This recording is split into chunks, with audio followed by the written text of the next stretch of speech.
Hello, my name is Tae Kang, and I will explain about hormones and neurotransmitters.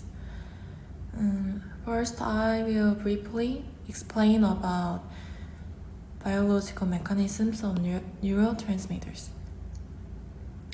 Neurotransmitters are released as synapses and bind to receptors on nearby neurons and trigger electrical signals.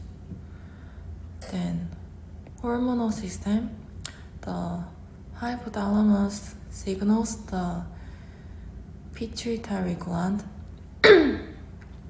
which stimulates other endocrine glands to release hormones into the bloodstream, affecting distant organs and tissues.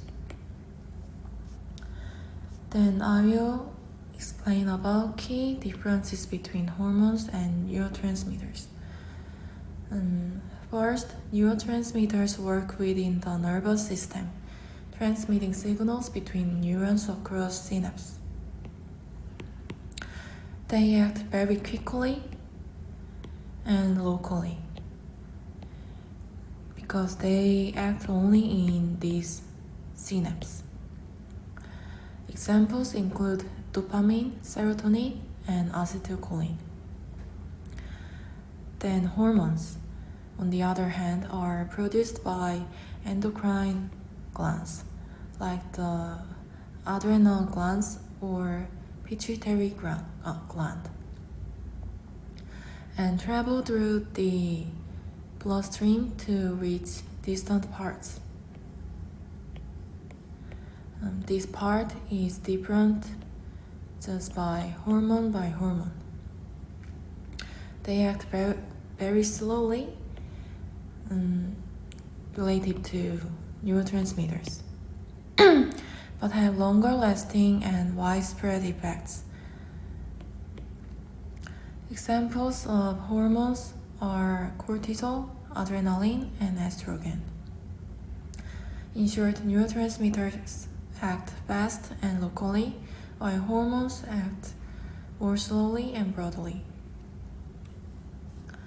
Then how it influences cognition, emotion, and behavior.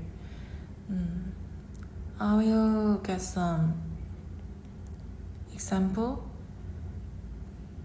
like dopamine and cortisol. Dopamine is involved in the brain's reward system, especially in pathways like the ventral tegmental area to the nucleus accumbens. It plays a key role in motivation, pleasure, and learning. For example, people with gambling addiction often have overactive dopamine systems, making them repeat risky behaviors for reward. Then hormone example is cortisol. Cortisol is released by the adrenal cortex during stress and affects areas like the hippocampus, which makes us to memorize something, and amygdala help we feel some emotions, and prefrontal cortex, which helps decision making. Chronic stress and elevated cortisol levels can impair memory, increase anxiety, and contribute to depression. And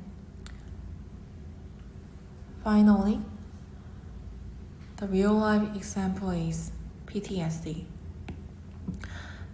I explained about cortisol before, and this influenced PTSD a lot. A person with PTSD, such as a war veteran, may experience hyperactive amygdala response and dysregulated cortisol level. Even minor triggers can lead to intense fear or panic. This happens because both the transmitter system, like norepinephrine, and the hormonal system, such as cortisol, become sensitized, amplifying the stress response. Thank you for listening.